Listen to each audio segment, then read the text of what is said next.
नवीन नाशिक येथील भाजपाच्या लोकप्रतिनिधीच्या टक्केवारीतून दुसऱ्या टप्प्याचे सेंट्रल पार्कचे काम रखडल्याचा आरोप माजी नगरसेविका किरण गामणे दराडे व योगेश बाळा दराडे यांनी पत्रकार परिषदेदरम्यान केला आहे। नुकतेच उपमुख्यमंत्री देवेंद्र फडणवीस यांनी या सेंट्रल पार्कचे ऑनलाईन उद्घाटन केले होते।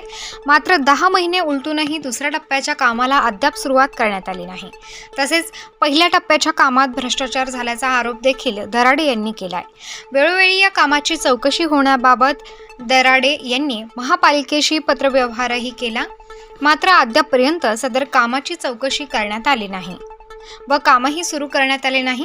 दुसऱ्या टप्प्याचे काम लवकरात लवकर सुरू करण्यात यावे, अन्यथा भाजपाचे आमदार यांच्या घरावर समस्त शिवसैनिकांच्या वतीने जन आंदोलन करण्यात येईल असा इशाराही यावेळी दराडे यांनी दिलाय। नाशिक सेंट्रल पार्क हा भारतीय जनता पार्टीचा ड्रीम प्रोजेक्ट म्हणून भाजपाने त्याची नाशिक शहरभरात जाहिरात केली व त्या ड्रीम प्रोजेक्टमध्ये आम्ही गेल्या 6 महिन्यापूर्वी पत्रकार परिषद घेऊन आरोप केला होता की सदर कामामध्ये 10 कोटींचा घोटाळा झालेला आहे व 10 कोटींचा घोटाळा झालेला नसेल आणि ते काम जर अतिशय चोख आणि प्रामाणिकपणे जर पार पाडलेलं असेल असं जो कोणी आम्हाला सिद्ध करून दाखवेल त्याला आम्ही स्कोडा कुशक कार गिफ्ट देणार होतो। पण 6 महिने झाले अजूनपर्यंत एकाही नागरिकाने आम्हाला सिद्ध करून दाखवलं नाही का कोणत्या भारतीय जनता पार्टीच्या कार्यकर्त्यांनी सिद्ध करून दाखवलं नाही की नाशिक सेंट्रल पार्कच्या कामामध्ये घोटाळा झालेला नाही, असं कोणी सिद्ध करून दाखवलं नाही। त्यानंतर आम्ही नाशिकचे मनपा आयुक्त करंजकर साहेब यांची आम्ही वेळोवेळी भेट घेतली, यांना स्मरणपत्र दिले, निवेदन दिलं, यांची भेट घेतली व यांना त्या घोटाळ्याबाबत चौकशी करा आम्ही वेळोवेळी आवाहन केलं। पण भारतीय जनता पार्टीचं राज्यात केंद्रात सरकार असल्यामुळं भारतीय जनता पार्टीच्या दबावामुळे प्रशासन झुकलं व प्रशासनाने आतापर्यंत कुठलीही कारवाई केलेली नाही। त्यानंतर सदर कामाचं नव्याने पुन्हा दुसऱ्या टप्प्याचं टेंडर निघालं व त्या दुसऱ्या टप्प्याचं टेंडर निघून ते एक संबंधित योगायोग सर्व्हिस कंपनीला त्या कामाचं टेंडर मिळालं।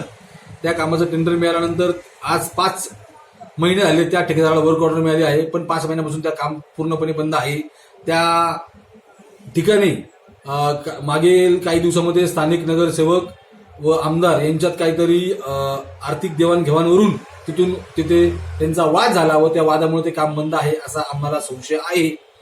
आणि स्थानिक नगरसेवक आमदार यांच्यामध्ये आर्थिक देवाणघेवाण गेल्या 6 महिन्यापासून वाद चालू आहे।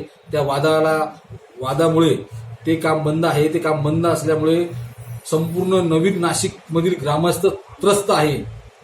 तर आमची प्रशासनाला विनंती आहे आणि भाजपाला आव्हान आहे की आपण तुमचा अंतर्गत वाद काय असेल तो मिटवा, काय असेल तर तुमची टक्केदारी भागीदारी ते तुम्ही मिटवा, ते पहिले आम्हाला काम चालू करून द्या आणि नागरिकांचा श्वास मोकळा करा असे आमचं आव्हान।